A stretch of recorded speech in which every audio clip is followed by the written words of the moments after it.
Mr. Roberts, you have been fired. Well, why? It doesn't matter why. The decision has been made. One day, when I was thinking I've only got a year before retiring, a young manager moved into my department. One day, he called me over and abruptly announced that he was firing me. I asked him why, but he refused to answer, and I had to give in. I felt lost and told my wife about what happened. My wife looked surprised. I went to the office the next day to pick up my belongings and found it in disarray. My name is Stephen Roberts. I'm an ordinary worker at a securities firm. I joined this company at 30 years old, and I've worked hard here for the past 29 years. I was only a year away from retiring. Mr. Roberts, I'd like to speak with you about this handover. Let's see, are you talking about this client? Yes, I've been assigned this company, and I'm not sure how we should handle them.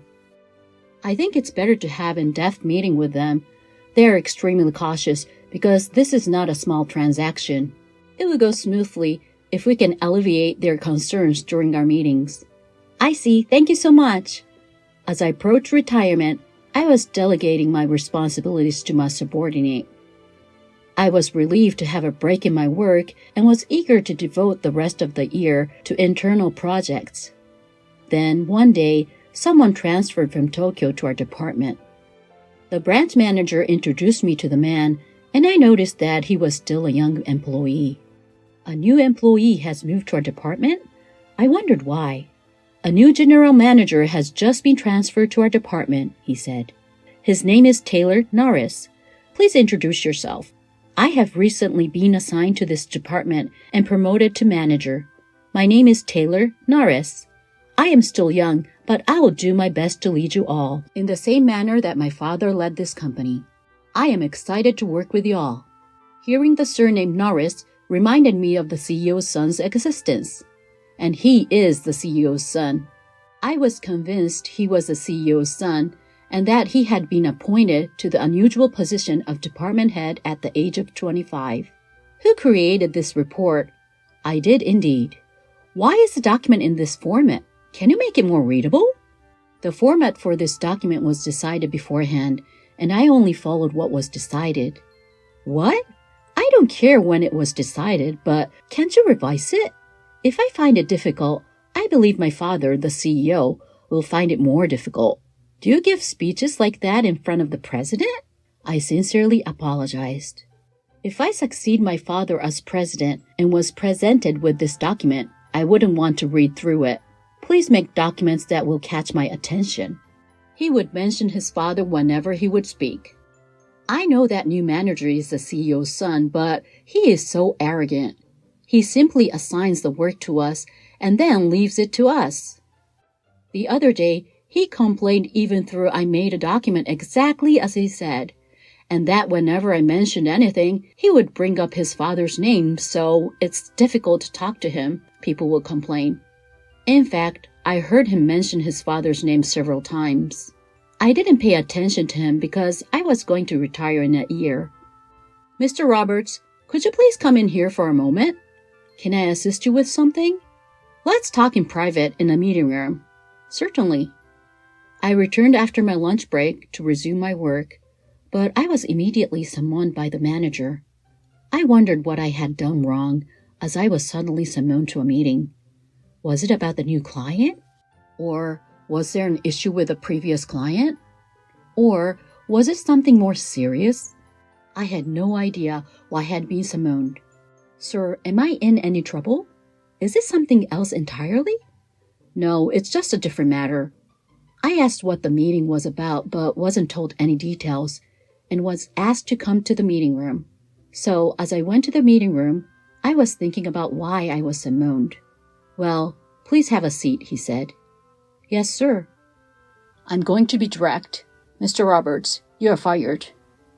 I was taken aback by the abrupt announcement of my dismissal and found myself at a loss for words. As he speaks, the manager holds out the termination letter from across the table, but I'm trying to remember what I've done, so his voice gone right past me. I tried to ask him why and managed to wring a voice out. However, The manager did not provide the specific reason for the dismissal, but simply replied, "This matter has already been decided." Unsatisfied with the answer, I repeatedly asked for a reason, only to be brushed off with, "It's a decision that's been made. You are retiring next year anyway, so why think of it as an early retirement?" "No, but it's still a year away, and I'm still physically capable of working as hard as anyone else." "I heard you've already completed handovers, and you don't do any outside work, do you? You're physically too old, aren't you?" "That is not correct." "In any case, it has been decided that you'll be fired, so leave the rest to us, young people." "That's not fair. Don't you know who I am, Mr. Roberts? I could even tell the CEO if I wanted to. My decision is the same as the CEO's." The manager then left the room.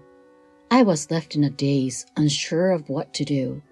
After that, I had no choice but to return home, left speechless. What should I tell my wife? I have to tell her anyway. My mind was racing as I drove home, wondering what I was going to tell my wife and whether I would cause her unnecessary worry. "I'm home." "Welcome home. I've made dinner." "I'll get changed and be there right away." I returned home with a heavy heart and decided to talk to my wife about my firing during dinner. "I have something important to tell you," I explained. "Has it anything to do with you feeling down when you got home today?" "Yes, I have been laid off from my job." I couldn't look my wife in the eyes as I spoke. I couldn't help but look down, worried about how much I would disappoint her, when I heard a surprising response. "I'm so happy you have left your company at last." I expected my wife to be worried about me, so I looked up in surprise when I heard her reply full of happiness. "You've put in so much effort. Let's take it easy from now on." When I looked at my wife's face, she was smiling and seemed to be in a good mood. And my wife held no grudge against me for being fired. "Well, I'm off to work," she said. "Have a safe journey. I'm just going to get my stuff and will return early." I went to the office the next day to gather my belongings. The atmosphere in the office was unusual when I entered as usual. What is its identity? Who did it? What's wrong with this client? "There's a phone call for you, sir." Another phone call in these circumstances? When I arrived on my floor, the manager was in a panic. What's happened this morning?" I asked. "Why is the manager in a panic?" "Well, I just heard that our major clients are calling to cancel their contracts one by one, and we don't know why," my colleague explained. When I asked my colleague what was causing the uproar, he told me that there had been a string of cancellation by large clients today. As a result, the person in charge of each major client was in constant contact, and the manager was frustrated because he couldn't figure out what was wrong. Even after noon, things had not improved. The number of contracts canceled had increased since the morning, and the general manager's face was pale. Despite the situation, I felt I had to make a final speech, so I approached the manager, but he said, "I'm not in the mood for this right now. Can we finish this later?" He brushed me aside. So I said my goodbye to the other employees. While I was greeting them, the manager's voice could still be heard, echoing around the room. "Are you in contact with them? It will be a significant loss if we get any more cancellations. Do you realize that if that happens, the first people to be fired will be those below you?" "But I've been trying to contact my clients since this morning." "Then consider going directly to the company to apologize. You are completely useless. This is why you can't get promoted. Please be more considerate in your work if you are supposed to be in charge." "You don't need to be so harsh." "What is a problem? Are you going to talk back to me? Do it after you have solved this problem." The general manager continued cursing at his subordinates, switching targets one after the other. I couldn't even say goodbye in such circumstances, so I quickly packed my belongings and returned home. Well, since I've already been fired, there's nothing I can do to find out why. When I told my wife about the situation at work, she laughed and said, "Oh, your company. They actually had a lot of contracts with our group companies. My company, you see, owns a number of restaurants. So I had contracts with the company you worked for, but I canceled them all. Why would you do such a thing? Are you sure it's because I was laid off? Well, that's one reason, but I didn't think much of your company in the first place. The salesmen were polite and nice, but when I went to the company for meetings, I got the impression that the company was not very open, and the salesmen were only polite at first. Oh, really? So when I heard you were being laid off, I thought it would be a good opportunity. As a result, I canceled everything. In fact, my wife is the chairman of a holding company that owns and operates a number of well-known restaurants. The restaurants she manages had signed contracts with my company, but she didn't think well of my company and took advantage of the opportunity to cancel them all at once. I couldn't conceal my surprise, but to be honest, I was relieved. It's unfortunate that you had to leave your job due to the restructuring, but let's take it easy from now on, she said. I agree, it's a little early for me, but I'll take it easy.